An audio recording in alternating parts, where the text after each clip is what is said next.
Aquest cap de setmana s'ha disputat la 6ª edició del Trofeu Internacional de Curling al Palau de Gel de Puigcerdà.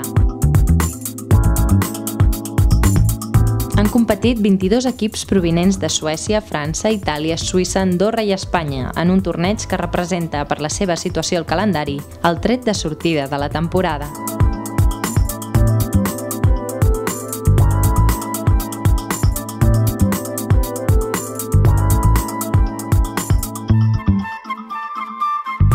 El curling consisteix en llançar cada equip 8 pedres amb una diana. Van llançant alternativament un equip, després un altre, després un altre, i quan cada equip ha tirat les seves pedres, la pedra que està més al centre de l'equip que és aquesta pedra guanya. Hi ha tota una indumentària que és exclusiva del curling. Hi ha unes sabates amb una sola especial que no rellisca en absolut, excepte una de les dues sabates, que aquesta sola que no rellisca es pot treure, i a sota té una sola de teflon que rellisca molt, que s'utilitza en el moment en què tu tires.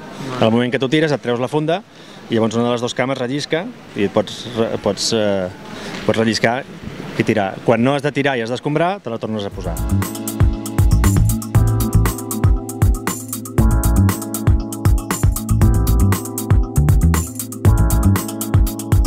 El curling esdevingué un esport olímpic des dels Jocs d'Hivern de Nagano de 1998. I tot i que és un esport totalment minoritari a l'estat espanyol, té una gran tradició en altres països europeus com Canadà, Escòcia i Suïssa, que són les grans potències mundials d'aquest esport juntament amb Estats Units, Noruega i Suècia. És un esport que s'origina a Escòcia. Té molta relació amb la mini-era glacial que hi va haver al segle XVII, segle XVIII, en què les illes britàniques estaven sota una capa de gel i llavors tots els llacs estaven glaçats. I els pastors que sortien a pasturar, per passar el fred, van inventar aquest joc. Era com una petanca sobre gel. Tiraven pedres en un punt i havien de... Llavors, per eliminar les brutícies que hi havia en el gel, per on havia de passar la pedra, anaven amb unes escombres rudimentàries de fils i escombraven. Llavors així s'escalfaven. Inclús per passar el fred encara més, en els tubs de les escombres hi havia un tap i a dintre hi havia whisky. I és un esport en què aquesta relació amb el whisky s'ha anat mantenint d'alguna manera i hi ha qui diu que és l'únic esport on està permès beure alcohol durant la pràctica.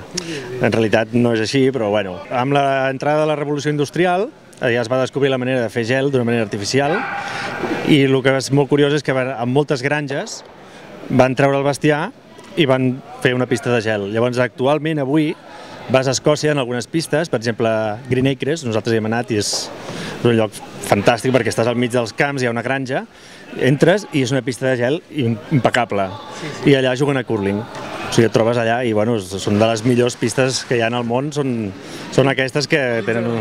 Sí, dins de granges, no? I juguen allà, la gent dels pobles juguen amb les faldilles escoceses i el torneig dels Mac Callahan contra els Mac Johnson i potser el premi que guanya el guanyador és un tros de carn de la granja de l'altre, formatges i nosaltres vam passar un cap de setmana allà i és molt maco perquè és el bressol. El curling exigeix que la superfície del gel estigui molt ben anivellada. Això fa que a l'estat espanyol practicar-lo sigui molt complicat, ja que no hi ha gaires pistes específiques. Des de l'equip tècnic del Palau de Gel de Puigcerdà es treballa per aconseguir les condicions idònies que aquest esport requereix. El curling el que vol és tindre la superfície el més plana possible i per lograr aquesta planitud ho fem anant fent inundacions en el gel, en petites capes, i després amb la màquina aquella que heu vist que talla el gel i regant-lo amb el pebble, que es diu, que és una màquina que treu unes gotes molt fines i se gelen de seguida. I aleshores, llavors, tallant allò i anar fent passes amb aquella màquina i anar tallant es logra la plenitud màxima del gel. S'ha de tindre en compte la temperatura a 2 metres sobre el nivell del terra, la temperatura de la superfície del gel, La humitat relativa de l'aire també l'has d'estar controlant, perquè si no crea escarxa i es fa les pedres més lentes. O sigui, és tot un tronquillo que quan hi entres dius no és tan fàcil. Al principi logràvem només aquesta plenitud, ara ja anem atrevint-nos i aprenent una mica més i ja donem el curling que diuen ells, que és donar-li una caiguda cap al centre de la pista, i avui ja la tenen bastant bé aquestes pistes, i bueno, és anar fent camí i anar-ho intentant fer com ho fan a l'estranger, no?